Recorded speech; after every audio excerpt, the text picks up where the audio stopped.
Bismillahirrahmanirrahim. Assalamualaikum warahmatullahi wabarakatuh. Alhamdulillahirabbil alamin wa bihi nasta'inu ala umuri dunya waddin. Asyhadu an la ilaha illallah wahdahu la syarikalah wa asyhadu anna sayyidana Muhammadan abduhu wa rasuluhu wa la nabiyya ba'dah. Allahumma fashalli wa sallim ala hadan nabiyil karim wa ala alihi wa sahbihi ajma'in. Amma ba'du. Allahumma subhanaka la ilma lana illa ma 'allamtana wa 'allimna ma yanfa'una wa zidna ilman. Rabbana atina fid dunya hasanah wa fil akhirati hasanah wa qina adzabannar. Amin ya rabbal alamin. Bapak sekalian yang dimuliakan Allah Subhanahu wa taala, kajian kita hari ini adalah Adabul Mufrad ya. Kitab Adabul Mufrad. Masih bab tentang salam dan izin ya. Jadi salam itu berbeda dengan izin. Salam itu sapaan, hanya sapaan saja. Tapi kalau mau masuk ke satu tempat itu harus izin. Jadi salam itu bukan izin. Babnya adalah al-istidzan ghairu salam. Minta izin itu atau istizan ghairu salam. Itu bukan salam. Jadi berbeda antara salam dan minta izin. Bisa jadi orang ada yang dijawab salamnya tapi tidak diizinkan masuk, ada. Ya. Dan perintah minta izin itu sangat ditekankan di dalam Islam. Dan Rasul bersabda al-istidzan min ajlil basar. Kenapa kita harus minta izin dulu ketika masuk? Karena li ajlil basar, supaya tidak ada pandangan yang tidak pantas gitu. Maka disiapkan dulu. Siapapun itu, orang yang masuk ke ruangan seseorang itu mesti izin. Ala akhihi, ala ukhtihi, ala ummihi, ala abihi, ala waladihi, semuanya itu harus minta izin. Jadi tidak ada orang yang dikecualikan ketika masuk ke ruangan seseorang. Itu mesti minta izin. Orang tua kepada anaknya, anak pada orang tuanya, kepada saudaranya, kakak adiknya, semuanya ya. Tidak ada yang dikecualikan. Bahkan di sini Imam Bukhari menyebutkan hadisnya satu persatu ya. Yasta'din ala ummihi, ala abihi, ala waladihi, ala ukhtihi, ala akhi, semuanya itu harus meminta izin ketika masuk. Tidak ada yang dikecualikan. Harus begitu ya. Nah kemudian minta izin itu batasnya 3 kali ya. Ini kejadiannya ada seseorang, hadis nomor 1065 ya, ada seseorang yang bertamu kepada Umar bin Khattab, Sayyidina Umar bin Khattab radhiyallahu anhu. Setelah mengucapkan salam itu minta izin sampai 3 kali, tidak ada yang jawab dari dalam. Lalu orang ini pergi ya. Orang tersebut namanya Abu Musa al-Asy'ari. Kemudian Umar bin Khattab lalu menghampiri ya, dan kalau bahasa kitanya apa ya, sedikit memarahilah, kenapa kamu nggak masuk aja ya, kenapa nggak masuk aja, kan biasa gitu, nggak usah izin-izinan lah, masuk aja gitu. Nah kata Abu Musa itu, tidak begitu hai Umar, Rasulullah SAW memerintahkan kepada kita semua agar minta izin, dan minta izin itu batasnya 3 kali. Jadi setelah salam minta izin masuk gitu. Karena saya tidak mendengar Anda mengizinkan saya masuk, karena di sini disebutkan wa ka'annahu kana masgulan, karena Umar lagi sibuk waktu itu. Umar lagi sibuk, nggak sempat membalas atau menghiraukan minta izinnya Abu Musa al-Asy'ari. Maka Abu Musa itu pulang. Nah, oleh Rasulullah SAW itu disampaikan dalam hadis bahwa al-istidzanu salas, meminta izin itu 3 kali batasnya. Umar belum yakin bahwa itu adalah hadis gitu. Umar belum yakin bahwa itu hadis dan mengatakan bahwa la tuqimanna alaihi bayyinah, kamu harus punya bukti bahwa itu adalah hadis Nabi SAW. Nah, ini ketelitian Umar ketika ada orang menyebutkan suatu hadis itu beliau minta orang itu membuktikan bahwa itu hadis. Ketelitian beliau, bukan karena keraguan beliau kepada Abu Musa sahabatnya, bukan juga keraguan beliau kepada hadis tersebut, tetapi semata-mata Umar ingin membuktikan bahwa atau ingin memverifikasi bahwa itu adalah hadis. Ini juga pelajaran bagi kita, jangan begitu mudah atau jangan terlalu mudah percaya kepada sebuah pemberitaan. Harus diverifikasi dulu, dibuktikan dulu baru kita percaya dengan berita itu. Apalagi kalau berita itu akan disebarkan kembali kepada orang lain, orang banyak lagi. Itu jangan sembarangan men-share atau memposting atau memberitahu berita yang baru kita dengar. Hoax atau bukan hoax itu tidak boleh di-share langsung. Ada sebuah hadis yang cukup spesifik ya.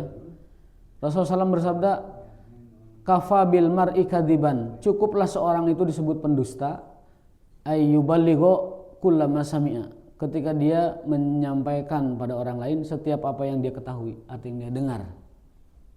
Kafa bil mar'i kadziban, cukup orang itu disebut pendusta ketika dia memberitakan apa yang dia dengar. Jadi semua yang dia dengar, semua yang dia dapati, semua yang dia ketahui itu langsung disampaikan. Itu Rasul bilang cukup itu disebut sebagai pendusta. Artinya apa? Baik itu berita benar, baik itu berita tidak benar, kalau baru mendengarnya tidak boleh disampaikan langsung.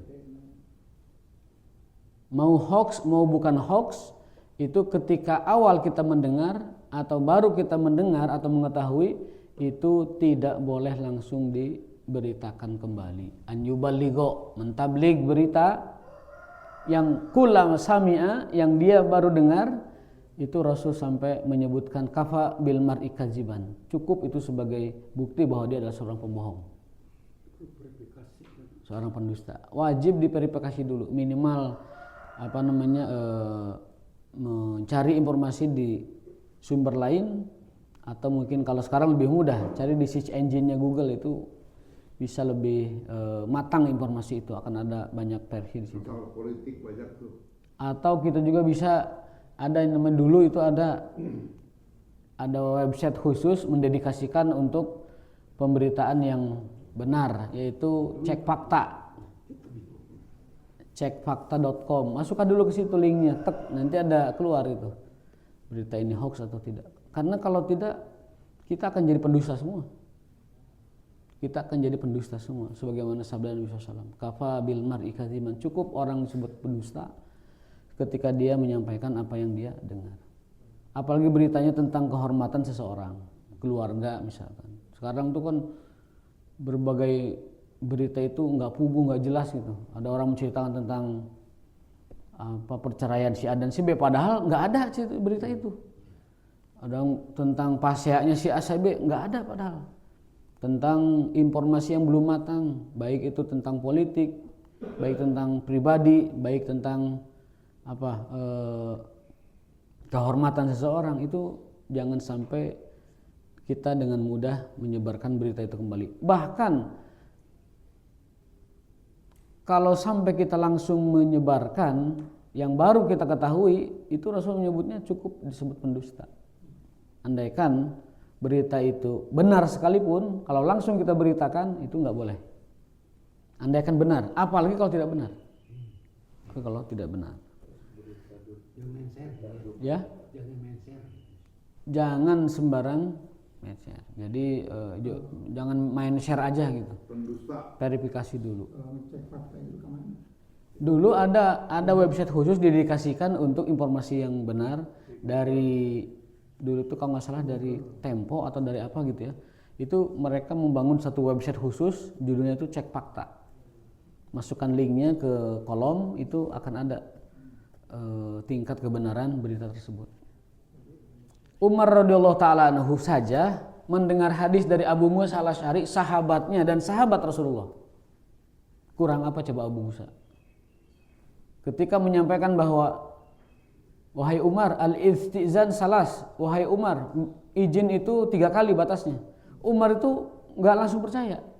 Wallahi la tuqimana alaihi bayinah, demi Allah kamu harus datangkan bukti bahwa itu hadis. Lalu kata orang-orang yang ada di situ mengatakan bahwa ada yang menyaksikan, bahkan anak kecil yang di antara kita paling muda dia ketahui itu hadis itu. Ada orang namanya sahabat ya,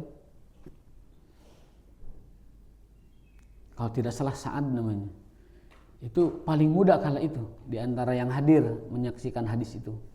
Dia mengatakan bahwa aku mendengarnya langsung dari Rasulullah SAW. Nah, baru Umar percaya bahwa selain Abu Musa al-Asy'ari ada sahabat lain itu menyaksikan juga hadis ini, dan dia mengatakan bahwa aku adalah orang yang paling muda di antara kaum dan aku mendengar itu bahwa Rasulullah SAW bersabda seperti itu. Baru Umar menerima hadis tersebut. Ini dari sahabat kepada sahabat mulia dan di zaman Rasulullah SAW. Sampai begitu verifikasinya ya. Apalagi kita di zaman yang penuh fitnah, penuh kepentingan, penuh intrik, penuh segala macam ya. Dan ketika hati manusia sudah mulai tidak jujur, tidak amanah, lebih sangat dipentingkan lagi, lebih diharuskan lagi kita tukimana alaihi bayyinah, verifikasi atau mencari kebenaran sebelum kita mentablignya kembali kepada orang lain, apalagi kepada khalayak ya. Membalag yaitu dari balagho yuballighu tablighon. Karena hadisnya begitu, kafabil mar'i kadziban an yuballigho. Nah, yuballigho, balagho yuballigho itu masdarnya adalah tabligh. Cukup supaya kita tidak disebut sebagai pendusta agar tidak menyampaikan seluruh yang kita beritakan. Zaman sekarang mudah ya, zaman sekarang mudah. Itu verifikasinya mudah, bisa di search engine, bisa juga dicek fakta. Jadi yang pertama itu al-isti'dzan ghairu salam. Isti'dzan minta izin itu bukan salam ya. Minta izin itu bukan salam. Salam izin beda. Bukan ketika assalamualaikum dijawab waalaikumsalam masuk, bukan. Tetapi assalamualaikum kalau dijawab waalaikumsalam, lalu kita minta izin, adkhul, bolehkah saya masuk? Nanti kalau kata tuan rumahnya silakan, nah baru kita masuk. Jadi tidak ada istilah assalamualaikum waalaikumsalam langsung masuk, enggak ada. Izin itu berbeda dengan salam. Al-isti'dzan ghairu salam. Isti'dzan atau minta izin bukanlah salam. Itu poin kedua, bahwasanya batas dari kita minta izin itu 3 kali. Kalau tidak dijawab maka kita harus pulang.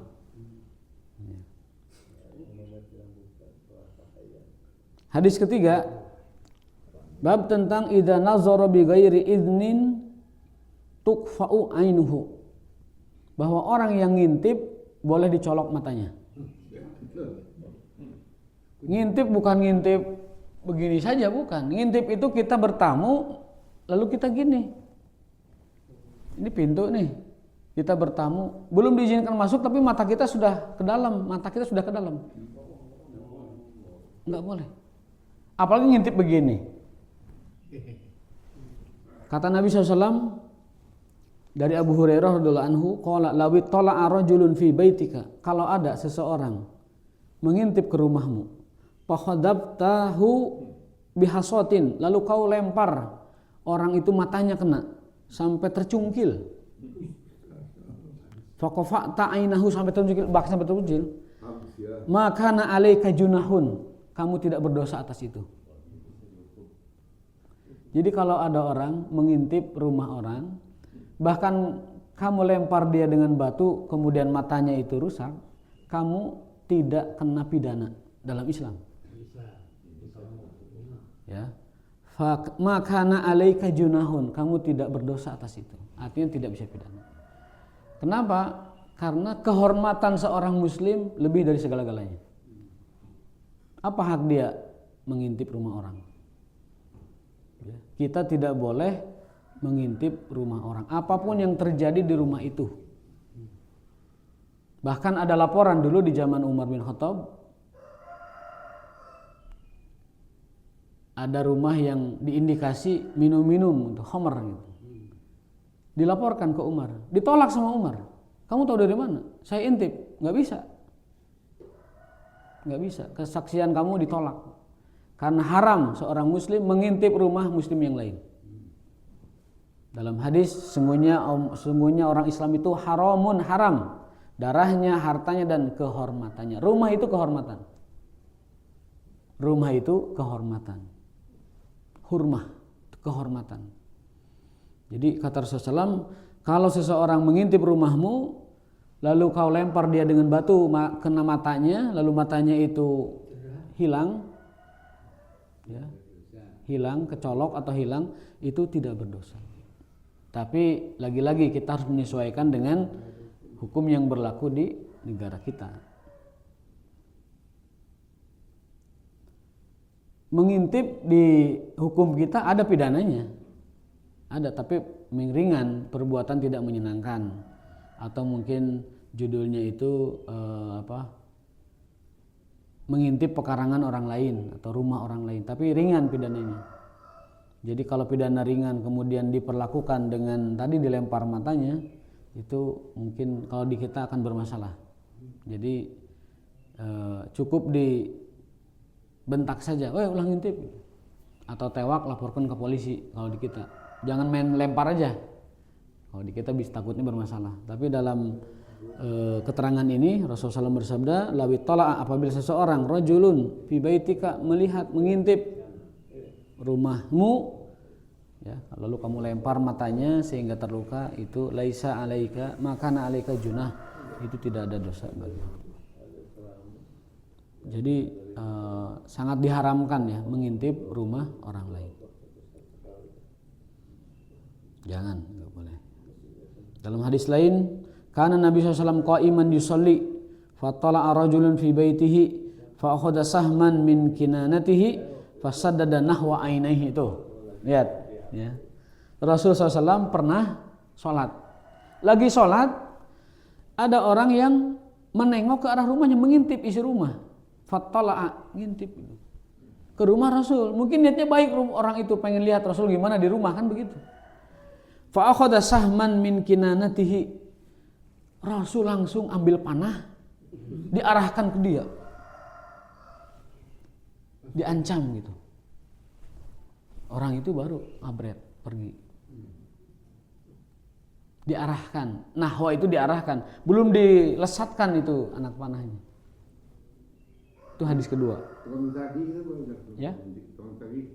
Tukang tagi nggak ngintip, dia langsung gedor biasanya.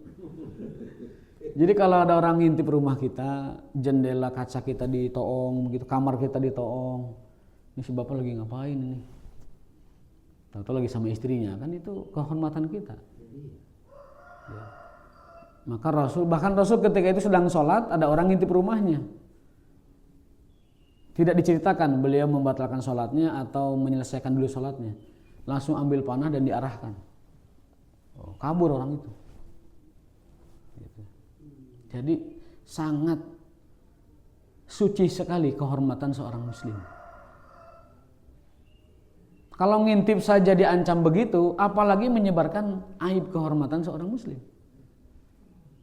Makanya tadi berhubungan dengan hadis sebelumnya, ya. Itu sudah di Madinah ya. Sudah di Madinah. Jadi jangan sekali-kali ngintip. Namun ada pengecualian. Pengecualiannya itu kalau orang tersebut memang sedang dari awal ada bukti kuat bagi otoritas, orang tersebut memang pelaku kejahatan. Jadi semacam intel mungkin, semacam penegak hukum, dia memang sudah ada penyelidikan sebelumnya, sudah ada bukti sebelumnya bahwa ini adalah pelaku kriminal. Misalkan pengedar narkoba memang lagi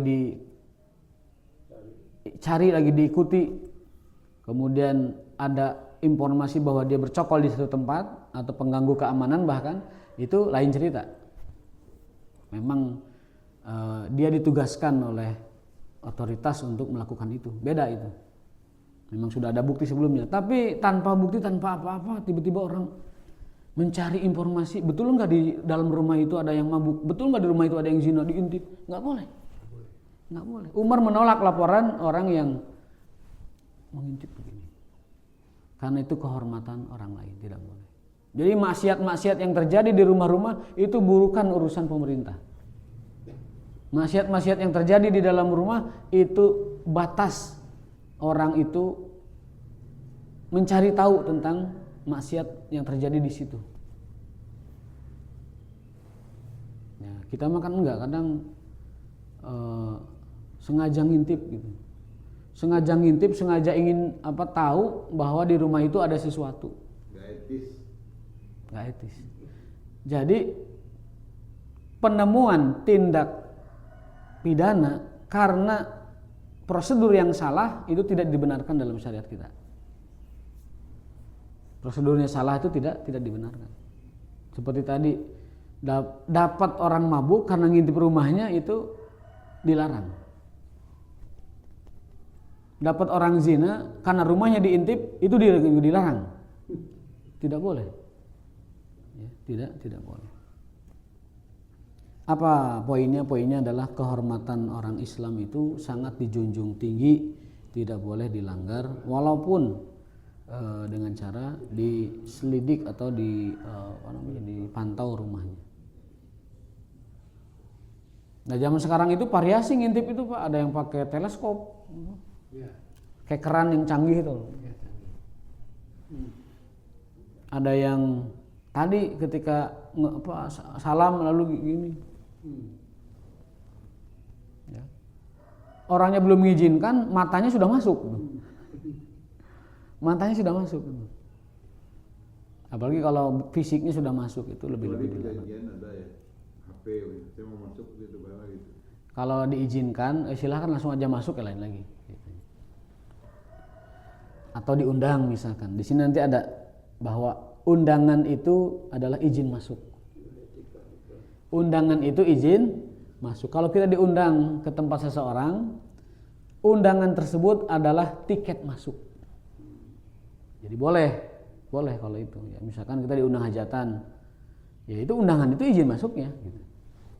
Atau kita diundang ke rumah orang, itu izin masuknya. Gitu. Kalau memang ada tadi perjanjian ataupun undangan yang tidak diminta. Nah, itu nggak boleh. Namanya itu tufaili namanya. Tufaili itu adalah tindakan atau perbuatan di mana orang itu tidak diundang tapi datang. Nah, ini tufaili. Perbuatan itu namanya tufaili. Nggak boleh, dalam Islam nggak boleh. Kalau kita tidak diundang, jangan datang. Karena apa? Karena ada hak orang yang nanti yang dizolimi oleh dia. Dia menyediakan catering 1000, yang tidak diundang datang. Itu si sahibul bait akan kerepotan nanti. Loh, kok catering bisa kurang 100? Ternyata yang datang itu yang diundangnya dua suami istri misalkan.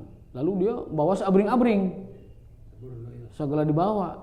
Itu kalau satu orang bawa segitu, bisa-bisa catering berlipat ganda 3 kali lipat, 2 kali lipat.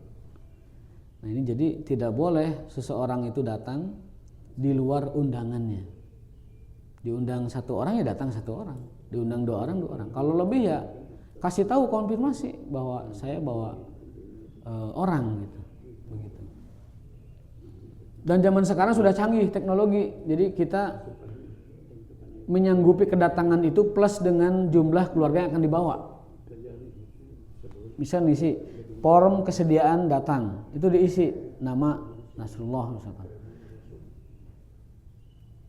Tamu yang dibawa itu diisi di situ, ada 1 atau 2 atau 3 atau 4 atau 5 ditulis. Jadi tuan rumah itu tahu berapa jumlah yang akan datang. Ada kejadian nyata ini di salah satu tempat pernikahan di Bandung lah, di Gor. Itu tiba-tiba catering itu berlipat sampai 3 kali lipat. Si bapak ini menyediakan 1000 paket, tiba-tiba yang harus disediakan itu 3000 paket. Ternyata banyak orang pakai batik tanpa diundang. Modal batik masuk ke acara gitu. Itu sampai sampai 3 kali lipat dari yang angka sebenarnya. Nah, itu fakta nyata itu ya. Nah, ini Kenapa dalam Islam orang itu tidak boleh datang kalau tidak diundang begitu? Bukan tidak hormat, bukan tidak bukan karena teman atau CS baik, bukan.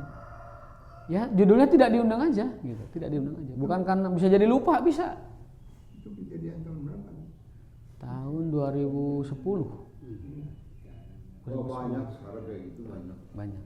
Jadi rupa-rupanya banyak orang yang pakai batik, modal batik masuk ke acara. Mengenai lapang makan ngenah sebenarnya. Gratis betul. Ya itu. Jadi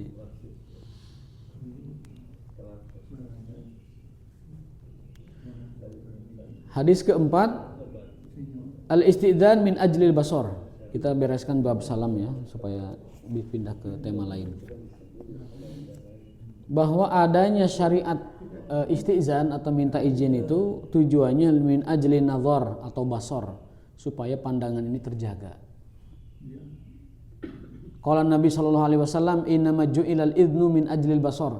Sesungguhnya diperintahkannya atau disyariatkannya minta izin itu semata-mata karena demi menjaga pandangan. Kenapa izin itu? Demi menjaga pandangan. Bisa jadi ketika kita assalamualaikum dijawab waalaikumsalam, kalau kita masuk tanpa izin, tanpa ada kalimat a'adkhulu atau astadzin bidukhul atau saya minta izin masuk, itu bisa jadi tuan rumah belum siap. Belum siap. Istrinya, anaknya mungkin belum pakai penutup aurat dan lain-lain sebagainya. Dikuatkan dalam hadis lain, falamma ra'ahun Nabi sallallahu alaihi wasallam. Ini kisah tambahan ya. Bahwa ada seseorang ittala'a mengintip min juhrin fi babin Nabi SAW. Ada orang mengintip rumah Rasul dari arah pintu. Mungkin banyak orang penasaran ke rumah Nabi itu. Banyak orang penasaran. Nabi itu gimana rumahnya? Karena kan tokoh sentral dan tokoh paling terkenal di zaman itu. Mungkin banyak orang-orang yang mau Islam mau tidak, mau kenal mau tidak itu pengen tahu gitu. Rumah Rasulullah SAW. Penasaran. Dia mengintip rumah Nabi dari arah pintu. Fi babin Nabi SAW itu. Wa ma'an Nabi SAW idron yahuku bihi ra'sah. Nabi saat itu sedang membawa ini, sedang memegang benda untuk merapihkan rambut kepalanya. Apa semacam apa? Sisir ya? Sisir. Sisir zaman dulu dari kayu kan, batangnya itu. Falamma ra'ahu Nabi sallallahu alaihi wasallam qala law a'lamu annaka tanduruni la ta'antu bihi fi ainik. Andaikan aku tahu kamu mengintip aku, melihat aku seperti itu caranya dari pintu begitu. La ta'antu bihi fi ainik.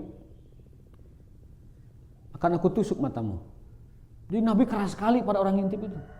Yang pertama tadi mengarahkan anak panah, yang kedua mengizinkan orang untuk melempar batu ke arah mata orang yang ngintip.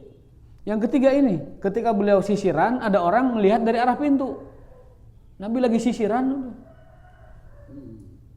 Ketika itu tahu Nabi itu ada orang yang melihat dan mengatakan, andaikan aku tahu kamu di belakangku mengintip, melihat gitu, niscaya akan aku tusuk matamu dengan benda ini. Andaikan ku tahu kamu melihatku dengan cara itu dari pintu gitu, akan ku tusuk kamu dengan midro itu, perapih rambut ya. Jadi keras sekali Nabi SAW kepada perbuatan mengintip. Jadi jangan sekali-kali kita mengabaikan syariat ini. Nyalutak, ya kemudian kurang ajar, ya main masuk aja selonong boy ke rumah orang, nggak boleh. Selonong boy itu nggak boleh. Bahkan yang salam dijawab saja nggak boleh masuk tanpa izin. Ya. Bisa jadi ngejawab salam itu cuma ngejawab aja karena ingin barokah dari salam, tapi untuk mengizinkan masuk tidak. Jadi jangan menganggap salam itu izin, karena dalam keterangannya al-idnu ghairu salam, izin itu bukan salam, berbeda artinya.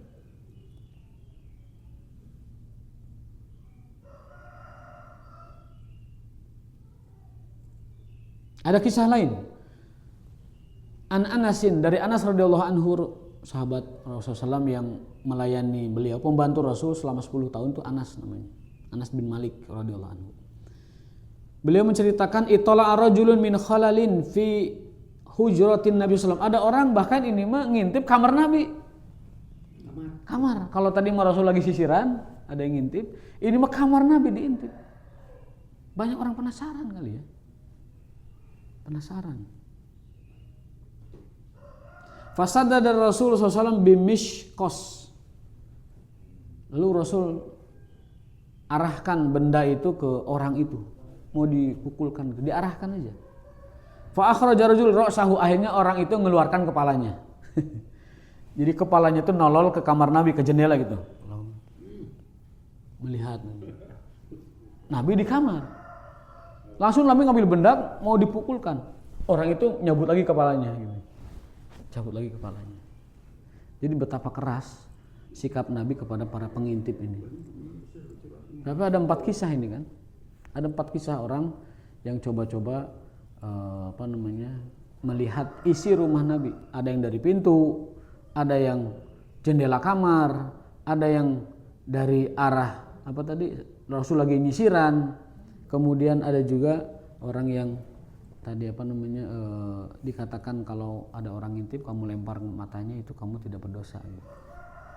Luar biasa. Adab dalam Islam diatur seperti itu. Bukan masalah keras hukumannya, bukan, tetapi betapa kehormatan seorang muslim itu sangat mulia dan wajib dijunjung tinggi, dihormati oleh siapapun.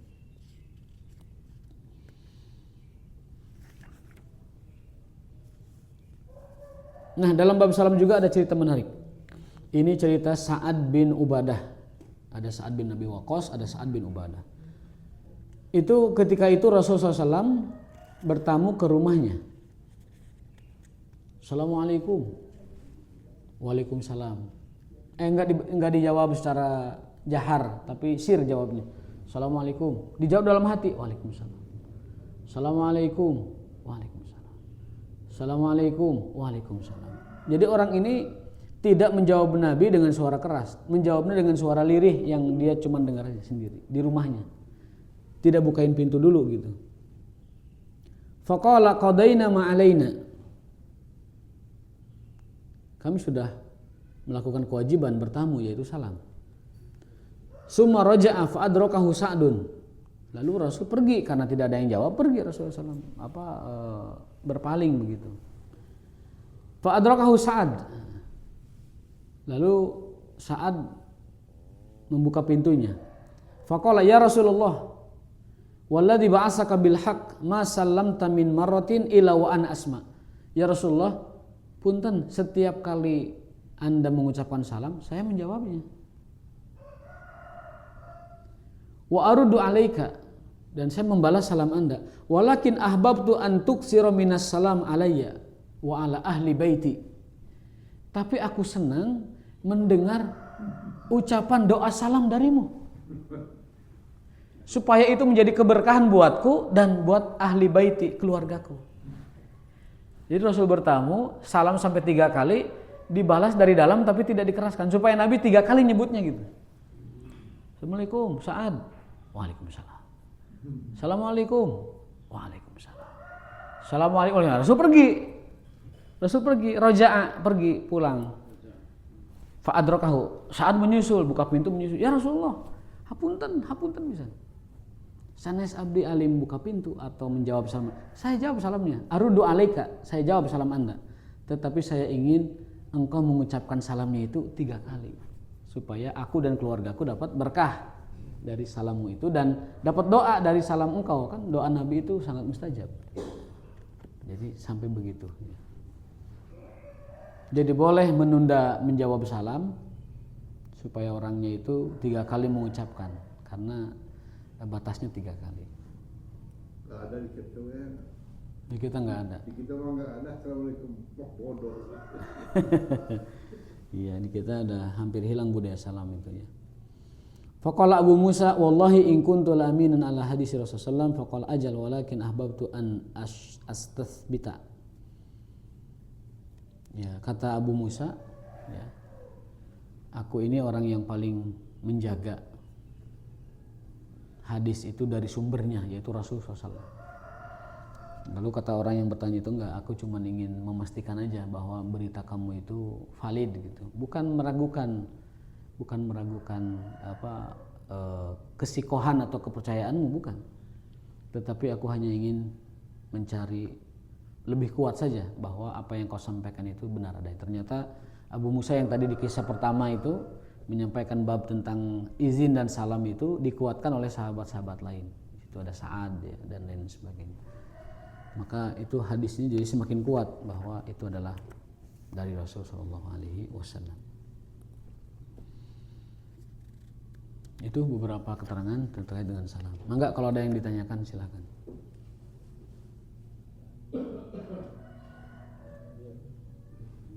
Silakan. Kalau tidak ada kita cukup sampai di sini di bab salam ya.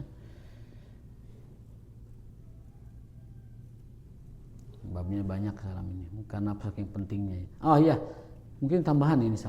Qara'ul bab tentang ngetuk pintu. Sampai diatur ngetuk pintu aja. Di dalam Islam ngetuk pintu diatur. Ngetuk pintu itu dianjurkannya oleh ini nih, jari yang berkuku, jadi gini. Orang kan kuda dengkol nuki ya kan, tok tok tok tok tok, nah itu. Kalau tok tok begitu, itu kesannya agak apa ya? Agak maksa ke tuan rumah. Enggak, salam itu dianjurkannya pakai ini. Ujung jari. Ujung jari yang ada kukunya. Saya akan bacakan ininya. An Muhammad bin Malik bin Al-Muntasir an Anas bin Malik radhiyallahu anhu. Lagi-lagi Anas meriwayatkan. Kenapa? Karena Anas itu pembantu Rasul, jadi paling banyak tahu lah. In abwaban Nabi SAW kana tuqra'u bil adhafir. Bahwasanya pintu-pintu rumah Rasul SAW itu kalau diketuk itu bil adhafir, dengan kuku, dengan ini apa, dengan jari yang kukunya ini kan ada.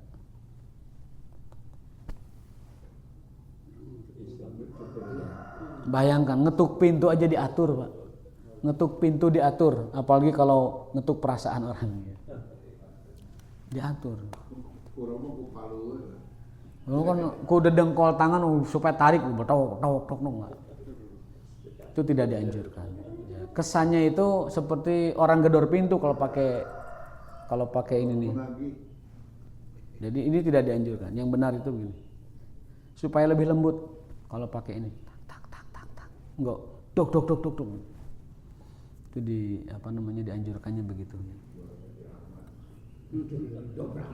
Ya, orang kan langsung ke suku itu, jebret gitu. Nah itu nggak boleh itu. Apa namanya? Ustaz, kalau ngebel cukup 1 kali atau 3 kali? Ngebel 3 kali. Ngebel 3 kali. Jadi apa namanya dengan apa? Tapi ini bukan anjuran supaya kita miara kuku, bukan ya. Nabi SAW memerintahkan agar kita senantiasa mencukur rambut kemaluan dan menggunting kuku itu maksimal itu 40 hari. Maksimal 40 hari. Dianjurkannya per 2 minggu. Per 2 minggu. Waduh, itu menyalahi sunnah ya. Menyalahi fitrah. Tidak ittiba. Kata Ibnu Abbas dalam hadisnya, Rasulullah SAW disebutkan bahwa tidaklah pantas seorang muslim membiarkan kukunya itu atau rambut kemaluannya lebih dari 40 hari. Kalau kuku sih bisa ya, tapi kok Ya. Rambut kemaluan jangan dicukur. Dicukur tuh. jembut. Dicukur, kan itu sunnah fitrah. Nah, udah beberapa tahun hidup. Kata Rasul itu sittatum minal fitrah, ada 6 fitrah yang kalau dilakukan itu dia jadi muslim sejati. Sittatum minal fitrah, ada 6 fitrah yang kalau dilakukan dia menjadi muslim yang ala fitrah gitu, di atas fitrah.